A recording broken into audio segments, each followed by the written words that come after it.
Three gentlemen with us on set, and they'll be speaking to us about crowdfunding and what they are actually planning for the Kenyan market.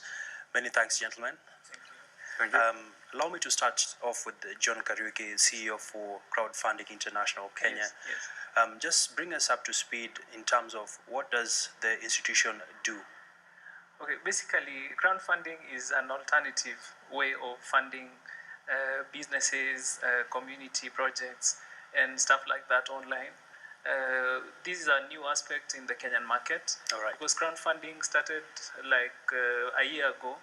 I got one of my business partners in Belgium.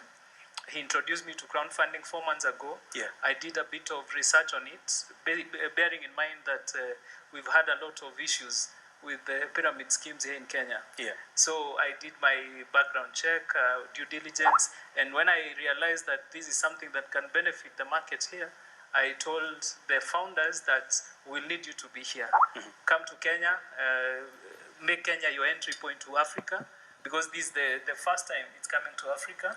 We are starting in Nairobi. All right. And then, God willing, we are going to do Nigeria and South Africa, and then we can go to the rest of the continent. Interesting. Yes. Let me bring in Chuan Van Court, who is the global CEO, CFI.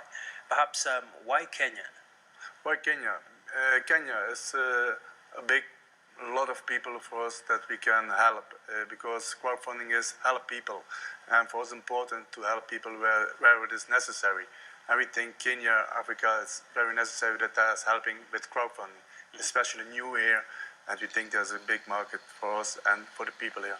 All right.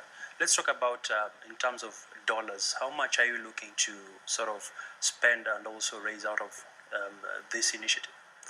And now, on this moment, we have almost 32,000 projects in the system, and we think it can be a lot of more. And the people don't have to pay each time more. It's only one payment they have to do, and that's what they have to do, nothing more. All right.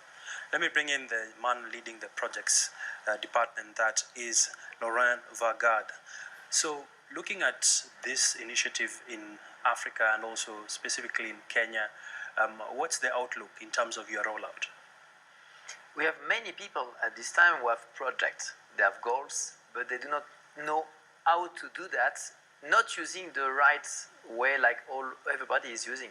And for me, I see that crowdfunding is an alternative not for only people from Europe, but also in Africa. If we did that in Europe, we can do it in Africa using our experience, the way that we are working with, and especially for you, it's easier now to start using our own experience, because when we started, we didn't see anything. Now everything is here with our own testimonial, our own history, and for you, it's perfect. Perfect time.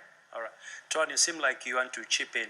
And looking at Kenya, we are seeing a lot of startups coming up, and majority are not transitioning after the second year because of limited funding. How do you plan to bridge this gap? We must wait how it works and what the people want. And what the people want, we go to forward. So it's not only what we want, but also what the people want. Mm-hmm. And John, of course, there's a lot of talk about crowdfunding. Yes.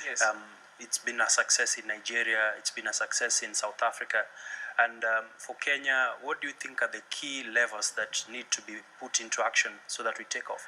Basically, the Kenyan market is ready for new innovations.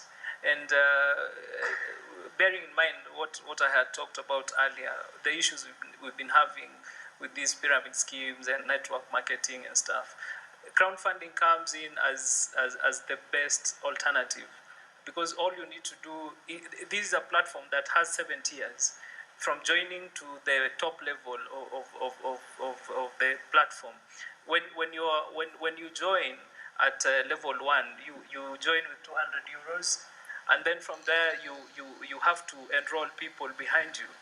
The money that you get goes to the projects ahead of you, and the people who will join after you will give money to your projects. When you get to the 4th level, you can decide either you want to keep your money, you want to donate the money to other projects, you want to go up to level 7. So our project manager here has the best overview of the whole thing.